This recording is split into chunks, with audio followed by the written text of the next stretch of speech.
Leading a small group can be exciting and challenging. You long to see your students deepen their relationship with Christ. You want them to experience life change, form a caring community together, and have an outward impact on their friends. As you lead by example and involve them in ministry, you're developing leaders for your movement. Personal preparation is important. Resources provided on cru.org/high school are designed with you in mind. For instance, the Thrive studies come with a leader's guide complete with step-by-step instructions of how to begin each study, how to explore the verses, and how to apply the truths in practical ways. Be sure to work through each lesson prior to leading your small group. Ask the Lord how it applies to your own relationship with Him. Often I find the lesson is timely for me. This also helps you guard against thinking the lesson is just for the students. While leading a small group may feel daunting, your role as a small group leader is more of a facilitator than a teacher. Students will not learn simply because you have told them a truth. In fact, studies show that we only retain 20% of what we hear in a presentation. But when we are actively involved in the process of learning, retention skyrockets to 90%. For example, imagine yourself in a science class, teaching students about mining for gold. You might give them an instruction booklet and perhaps show a picture or two, but what if you could take your students to an actual mine and let them experience digging for treasure? Their 5 senses would come alive. They would be able to see and touch the damp stones, hear the slow drip of water, smell the moisture and dust, and taste the mineral powder in the air.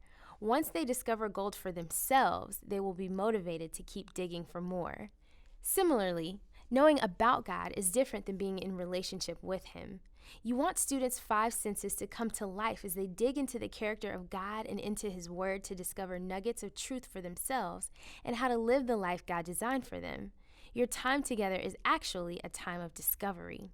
Think of the Bible as a roadmap for life, and each small group lesson as destination points along the way.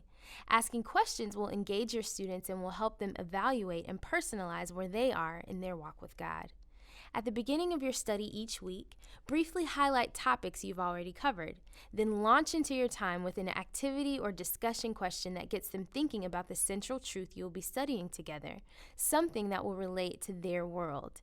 Again, there are great suggestions in the Leader's Guide for you. Next, you will explore passages of Scripture. It may be helpful to ask students questions such as, what do you think is the main point of this story? Are there any words you don't understand? What does this story teach us about God and His plan for us? What does this story teach us about ourselves? Students regularly need to locate the "you are here" red dot in their personal walk with God. As they study Scripture, you want them to assess where they are, discover where God is leading them, learn how to get there, and overcome obstacles in their path. Some questions to help them process might be, in light of these verses, where am I in my walk with God? How does this passage apply to my life right now? Is there anything standing in the way of me walking this path with God right now? Students will be at different points in their relationship with God, so answers will vary. However, a group can provide great encouragement and camaraderie along the way as you foster an environment of trust and safety. Help your students know that the Christian life is lived one step at a time, one decision at a time. The next step is always the most important one. To help them apply what they have learned, you may want to close in prayer and have them ask, God, what is my next step? Or, how does God want me to respond and apply these truths in my life right now, my relationships, my decisions? Depending on the group, you may want to ask if anyone would share what the next step might be for them, and pray for one another in closing.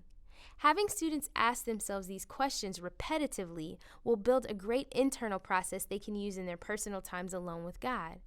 Where am I? Where is God leading me? How do I get there? What are obstacles in my path? And what is my next step? God has much in store for each student and the ministry on your campus. Enjoy this great adventure and time of discovery together.